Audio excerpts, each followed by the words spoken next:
hanya dengan geng motor.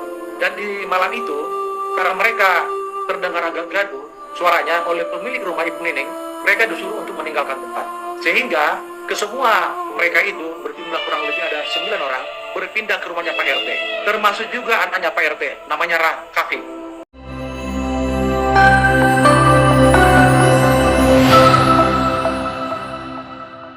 Assalamualaikum warahmatullahi wabarakatuh. Saya ucapkan selamat datang di channel Pak Yanto Husna.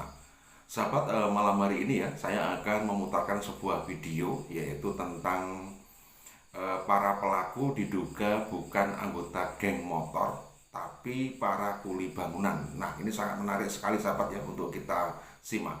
Namun sebelumnya sahabat jangan lupa ya selalu menombol tanda like, komen, dan subscribe. Aku nggak menyebutkan bahwa ada di antara mereka yang melakukan perkosaan. Justru mereka, para klien kami ini tidak mengenal daripada korban kedua-duanya. Dari 5 yang Anda wakili? Ya, termasuk yang 3 orang lagi yang sudah divonis. Alasannya nggak mengenal gimana? Mereka ada di lokasi atau tidak? Bukan, makanya bisa saya jelaskan. Sebentar, Nah, bukan pada ini, tanggal- Pak Jogi sebentar, bukan ini para pelaku yang Anda wakili 5 orang ini tidak berada di lokasi kejadian? Bukan.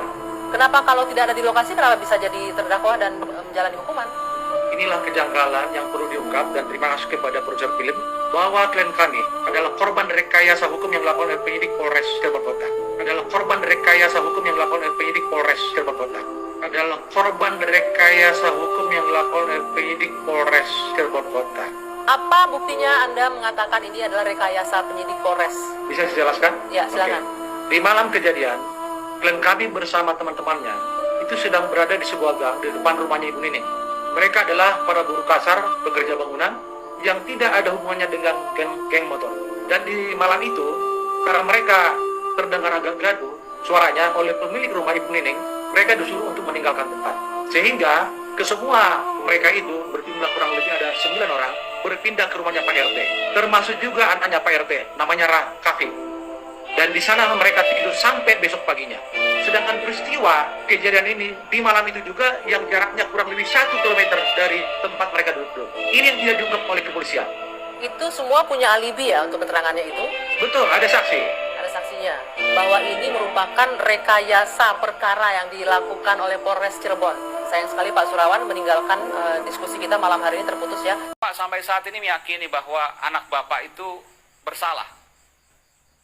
Tidak, Apa bukti Bapak anak Bapak tidak bersalah?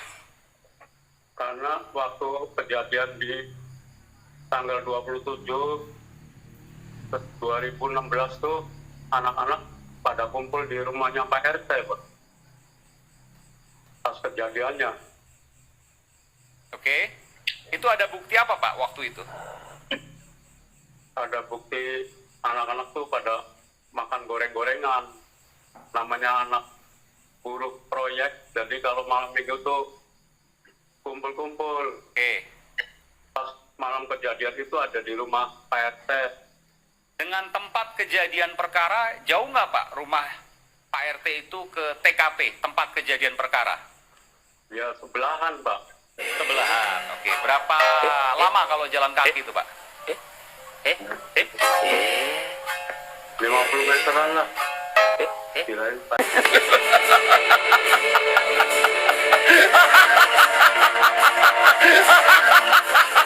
Kalau lu telusuri lebih dalam kasusnya, mereka yang ketangkep itu mengaku tidak bersalah. Jelaslah bang, oke.